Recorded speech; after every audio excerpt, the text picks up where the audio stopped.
Hello everyone, welcome back, and in my last video, if you watched my full spoiler review of Fast and Furious 9, I said that my next video was going to be a Fast and Furious ranking video, where I was going to be ranking all 10 of the Fast and Furious films from my least favourite to my favourite, so let's dive into it. Now, the Fast and Furious franchise, for those who know me will know, is one of my favourite film franchises of all time. I absolutely adore all of these films, and they are just so close to my heart. I adore all of them. So, the one that I have at the bottom of the list is not a movie I dislike. I like it a lot. It's just, one of them has to come in last place. So keep that in mind as you are watching this ranking. And also, please keep in mind, this is my own personal opinion. It doesn't have to be the same as your list. So make sure you drop your own ranking in the comment section down below. And with all that said and all that addressed, let's dive in with my number 10 pick. Starting off at number 10 is Too Fast, Too Furious. Now, this film to me, the reason why it's at the bottom is it's kind of always been at the bottom of the list for me. I think it's a mixture of a few things. I think it's the fact that it's kind of this weird offshoot. Like from the first movie, it kind of goes in this weird direction where it doesn't have any of the original cast outside of Brian, which does make somewhat sense given the fact that Brian is the main character of the original. To kind of shoot him off into his own direction, but it doesn't have Dom, it doesn't have Letty, it doesn't have Mia. We just kind of go off into this new era of the world. We go to Miami, which was a really cool setting, by the way, but it is a very different world to LA. So it's kind of this weird offshoot. But at the same time, it does also introduce us to Roman and Tej, who become big parts of the franchise later on. So the movie does a lot of groundwork in setting up those characters for the future films. And again, I really liked Miami as a setting. It was a really bright, colourful, kind of holiday feeling setting. It felt really cool to be there. And this movie still had a real focus on the street racing as well, which was also a really nice element because, when we look back on the earlier Fast and Furious films, it is nice to see the street racing stuff because we don't see it as much these days, especially in F9, which kind of barely has any of it. It was kind of nice to kind of, go back and look at these films and you can see the kind of street racing DNA still woven within them. But like I say, Too Fast, Too Furious is kind of the most unremarkable film in the franchise for me personally. It's the one I kind of go back to the least. It's the one I think about the least. Even though it's got some cool scenes, like obviously the scene of the car driving onto the back of the yacht, that was really great. The villain's pretty decent. Eva Mendes is really cool. Yeah, I think she should come back more in the future. It's a cool movie. Again, I still like this movie a hell of a lot. It's just, as of right now, this is at the bottom of the list. Coming in at number 9 is Fast and Furious, being the 4th film in the series. Fast and Furious, to me, I've often swapped this and Too Fast, Too Furious as the bottom of the list a few times in the past. Mainly because I think Fast and Furious, while it's got some really strong action scenes, and it also does a really good job of kind of bringing the franchise back together before we get pushed into the new generation with Fast 5, I think that Fast and Furious, in a way, is the most boring of the series. It's the one that kind of has the least remarkable story. It's the one that's got the least memorable action sequences, even though there are cool ones, like obviously the scene of the characters driving through the tunnel as it's collapsing and stuff. There's some cool stuff in there. It's just nothing that really screams wow and nothing that really jumps out at you. But like I say, the movie does have some positives to it as well. I did enjoy the way it brought all the characters back together. After the first 3, which are all kind of different, to kind of bring the franchise back together. You have Brian and Dom coming back together. Mia's back. Letty's back. You have some really cool scenes there to kind of bring these characters and these worlds back together again before we kind of bring the family as a whole together for Fast 5. I think it does a really good job of doing all of that.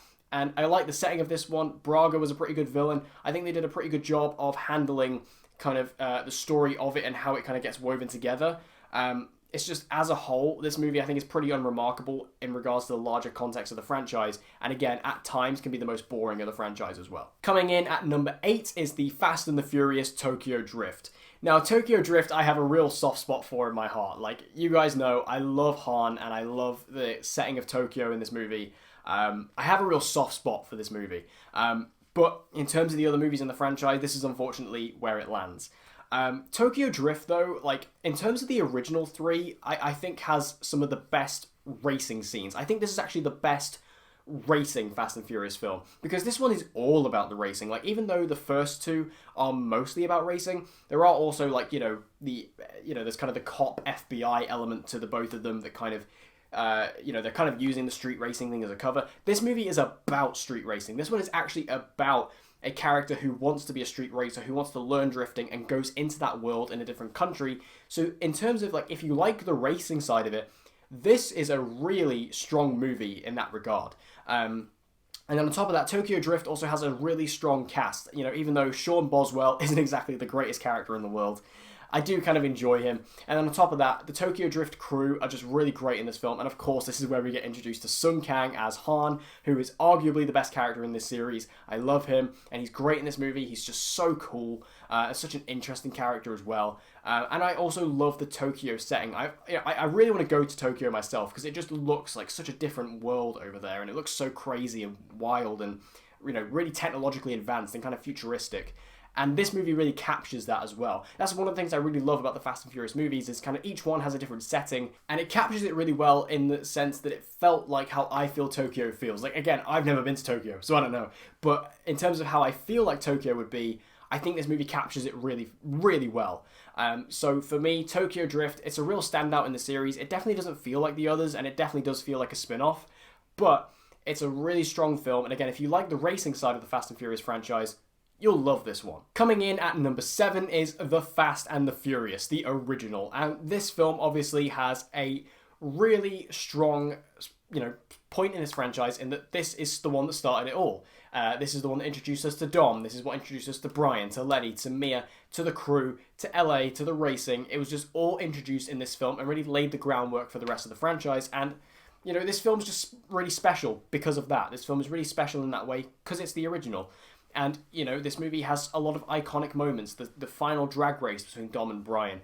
The Yakuza takedown scene.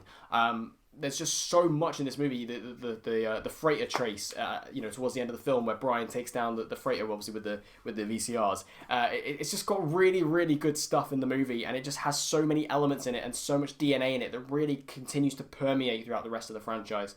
And I just really love this movie for that and that alone. And again, it's the original. It's the one that started it all. It all comes from this movie, and that's just gives it so much credit, you know. And the fact that this movie, this kind of small little racing movie, kicked off and grew into what became one of the biggest film franchises in Hollywood, it's just impressive. And in at number 6 is Fast and Furious Presents Hobbs and Shaw. This film is really difficult for me to place, because as a Fast and Furious film, I kind of don't like it in a lot of ways. But as a movie, I really enjoy it. So it's a difficult movie for me to place. So it's kind of a shaky one. Like, out of all my positions on this list, this is the one I'm not sure about, because in a way, I kind of want to put it at the bottom, because, again, as a Fast and Furious movie, I have a lot of issues with it. But as a movie, I really enjoy it. So it's a bit of a strange one. But Hobbs and Shaw, I will just talk about as a film, is a blast. I watched this movie twice in 24 hours because I just enjoyed the hell out of it. The Rock as Hobbs is great in this film, but I mean, again, this kind of goes into why I have an issue with it as a Fast and Furious film. He doesn't feel like Hobbs in this movie. He just plays The Rock. This is a Rock movie through and through, and that's what I'm saying. This isn't really a Fast and Furious movie. It's a Rock movie, and he plays The Rock. He doesn't play Hobbs in this movie.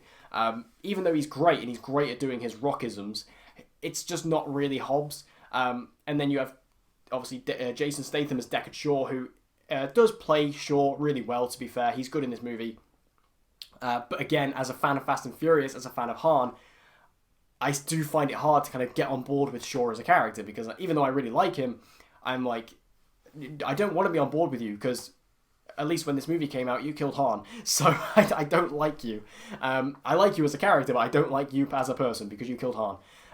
But then on top of that, this movie does have some really strong elements. Like, it really goes into Shaw's family bloodline. Like, obviously, we had the hints with, like, Luke Evans and Helen Mirren and stuff like that, but we actually get Helen Mirren a bit more in this movie, and we get introduced to Vanessa Kirby as his sister, who is fantastic in the film. And also we get Idris Elba as Brixton, the villain, who was great. Easily the standout of the film for me. Really enjoyed it. And the action scenes in this film are some of the most wild in the series, which, given the fact that this is Fast and Furious, that's saying something. But this really has some of the most ridiculous and off-the-wall action sequences. And I find it bizarre, because it seems like a lot of people like this movie more than F9. And I feel like F9 was a step too far for you, but this wasn't. There's a lot of ridiculousness in this movie. I mean, sure, they don't go to space in this one, but in terms of, like, physics, this movie has none. So I find it very strange. But again, as someone whose tolerance for ridiculous action sequences is kind of up here, I love all the action sequences in this film. I think they're really good. Ridiculous, yes. Stupid, absolutely. Fun, 100%. I loved all of that. So again, Hobbs and Shaw, it's a difficult movie for me to discuss. It's a difficult movie for me to place on this list because I don't like it as a Fast and Furious movie, but just as an action movie, I love it. Coming in at number 5 is The Fate of the Furious. Now, this film was kind of where I believe the downfall of the Fast and Furious franchise kind of started for most people. Like, it seems like a lot of people, Furious 7 was kind of like the final peak, and then 8 was just a bit underwhelming. 8 for me, though, I think is really good. I really enjoy all the action in it. I really enjoyed the story. You know, what they did with Dom in this movie, like the kind of big marketing thing they went with this movie is that Dom goes evil and kind of Dom goes against the team. And I was worried about that storyline because I thought, oh, they're just going to brainwash him. It's going to be dumb. It's going to be stupid. But what I really like about it is that they actually tied it back into something. You know, it was actually that he wasn't evil. He wasn't brainwashed. He was just, it turns out he has a son with Elsa Pataki's character, who we hadn't seen in a while, but obviously they were together for a long time in terms of the franchise. Turns out they had a son together who Cypher was holding hostage with Elsa Pataki's character, and that was why he was actually going evil and working for her, which I really enjoyed because, again, I didn't want it to be this stupid thing where he was being brainwashed and stuff like that and they had to snap him out of it.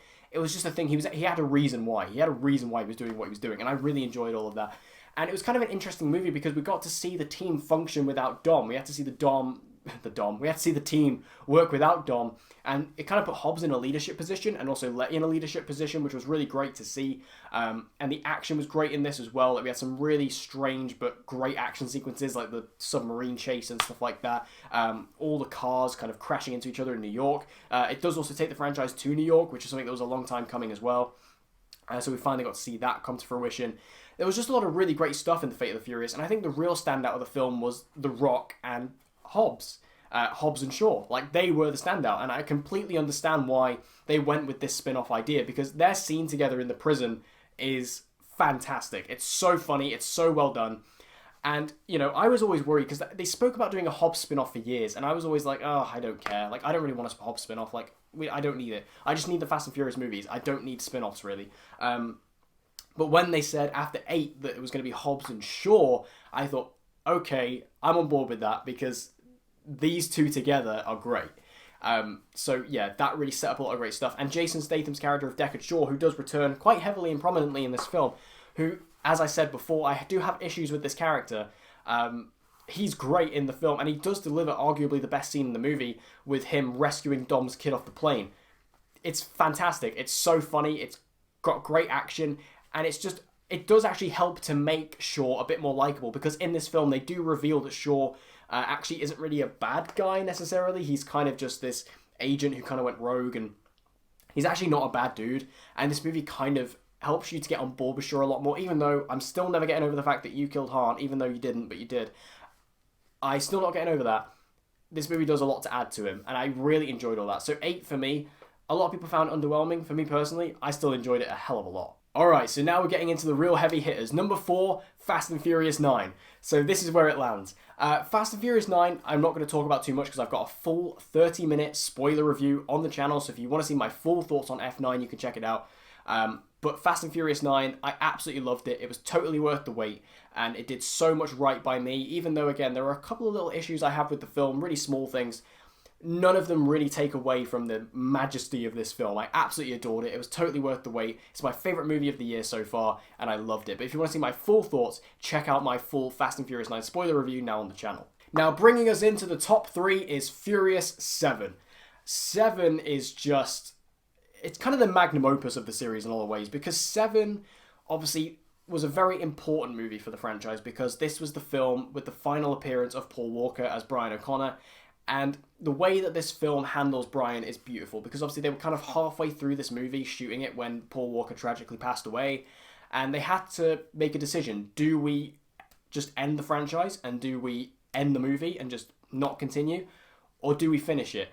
And the fact that they decided to keep going and finish it because they believe that's what Paul Walker would have wanted, I think was a decision that was very well taken. And the way they handle Paul Walker's character in this was beautifully done. The send-off he gets at the end of the movie gets me crying every time. It really does. It's so emotional. It really pulls at the heartstrings and really makes me really sad to watch it. But again, it's such a beautiful send-off for that character, and I'm so glad they didn't kill him off, because I think that would have been such an easy thing to do. But a very disrespectful way of handling it. The way they just sent off his character with Mia, it was beautifully done. And then on top of that, the way that they used his brother and also CGI to kind of help bring Brian back into the film and really finish it as it was, I think was, again, just super well handled. So for me, Furious 7, it's also the film that really brought Fast and Furious really into the mainstream, in my opinion. Like, I know 5 and 6 were kind of starting to get bigger, but 7 was the first film of the franchise to become part of the $1 billion club, and it became this huge phenomenon. Like, 7 was huge. And 7 also has a soft spot in my heart, because this was actually the first Fast and Furious movie I ever saw. I saw this in the cinemas when it came out, just because I saw some trailers and stuff. And this was when I was starting to get interested in films. And I saw the trailer for it, and I thought, that looks really fun, that looks really cool. And again, I wasn't that into movies, so I wasn't that bothered about watching the other movies of the franchise at this point. I was just like, oh yeah, I'll watch this. And I ended up loving it. And then I went and bought all of them on Blu-ray, and I watched them all. And that's how my love of Fast and Furious started. But 7 has a soft spot for me in my heart in there. And I also think 7 has, out of all the movies in the franchise, the most spectacular and memorable action sequences. Whether you're talking about the parachuting cars, whether you're talking about the scene in Abu Dhabi where the Lycan Hypersport jumps from one building to another building to another building. Great stuff. And also even the final action sequence where we finally go back to LA and we take it to the streets to take down Shaw. I loved that. We get to actually see some really grounded, gritty action sequences in this film, particularly the fight between Dom and Shaw at the end, where they kind of have this almost lightsaber battle with like with the pipes and stuff. I really enjoyed all that. It's silly, but it's great.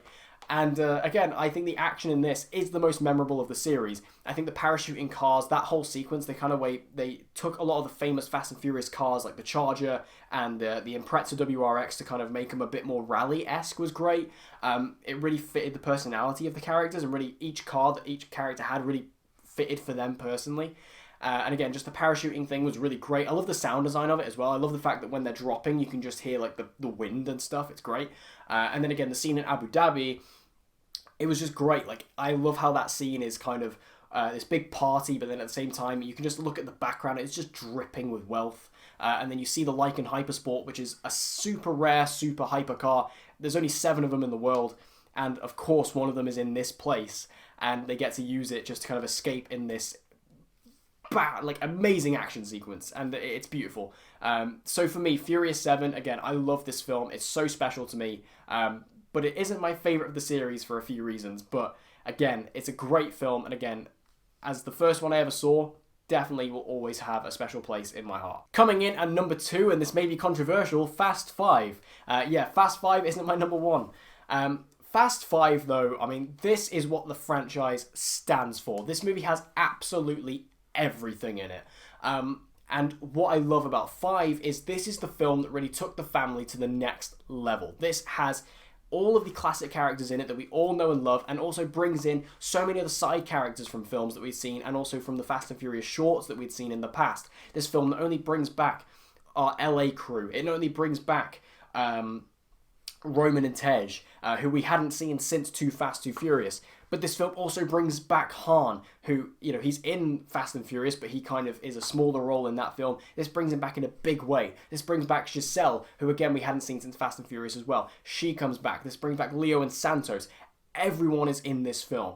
And again, this is the Fast and Furious film that really brought in the family. Like, this is where the family really started, in my opinion. And the way they all come together for this mission and this heist is fantastic.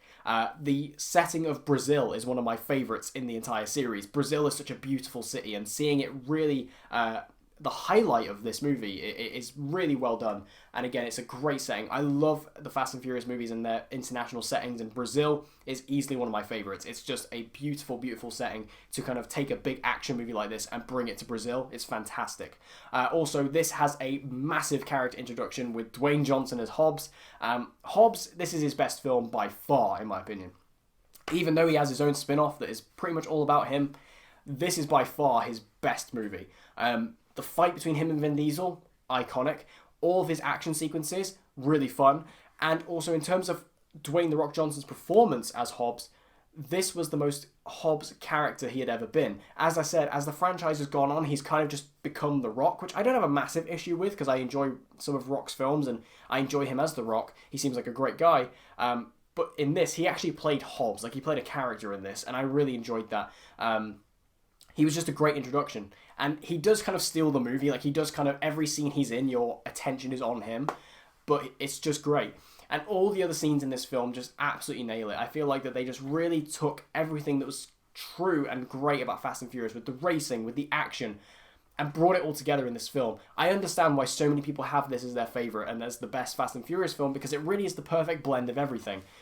It's just, for me personally, it's not my personal favourite. So my number one favourite film of the Fast and Furious franchise is easily Fast and Furious 6. Well, I say easily, it's not easily. These movies could all be my number one.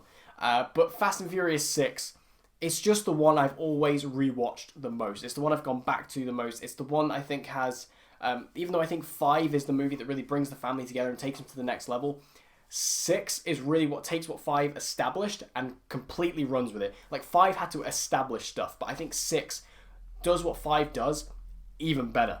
And I think that is just what pushes it above 5 for me.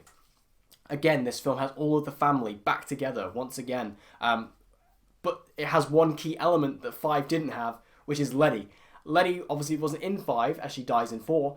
She comes back in this movie, and even though she isn't a part of the family until towards the end of the film, and we kind of get the start of the memory loss storyline, she is still a huge part of this series and a part of its heart and a part of its nature. So to have her back in this film, again, it just adds that tiny little element that really makes it complete and perfect, which is something that 5 unfortunately lacked due to just what happened in Fast and Furious 4.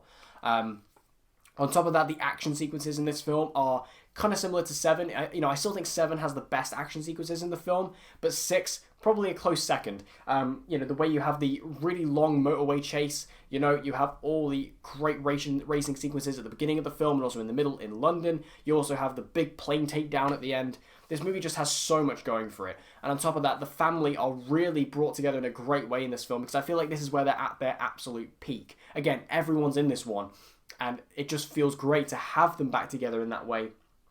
And to have them working efficiently as a team, it's just great to see. And then additionally, I really enjoy all of the actual revelations we get in this film to do with Letty and how she's working with Luke Shaw, who is a great villain as well. Luke Shaw is awesome in this film. I really enjoyed all of that. And again, Hobbs plays a great role in this film once again. We actually get the incredibly sad death of Giselle in this film, and this then leads into the famous post-credit scene of Han in Tokyo Drift dying, and it turns out it's Deckard Shaw, Jason Statham, Luke Shaw's brother, taking revenge and killing Han. Again, this movie just sets up so much. I think this movie just nails everything it tries to do. Again, it does what 5 does, and just does it even better in my opinion, and just takes it and runs with it. This is such a beautiful film. And, I've always had this really as my favourite of the series, just because it's the one I've always connected with the most. It's the one I've rewatched the most. It's the one I go back to. It's the one I think about the most. And for me, and I've always ranked these movies in my head and I've always thought about them, Fast and Furious 6 has always been at the top. I just love this movie so much. I love everything it stands for. I love everything it represents. And for me, out of all the Fast and Furious films, this is the one that is the most Fast and Furious in a way, which is very strange to say, but that's just how I feel. So that is why Fast and Furious 6 is my personal favourite Fast and Furious film out of all 10. So there you have it, guys. There's my personal ranking of all 10 Fast and Furious films. Make sure you leave your own personal list in the comment section down below. I think everyone has a slightly different ranking of the Fast and Furious films, so I'm excited to see what your opinion is in the comment section down below. And if you want to see more movie videos like this and movie rankings just like this, be sure to subscribe and hit that notification bell so you don't miss any uploads from me. And I hope to see you guys again next time.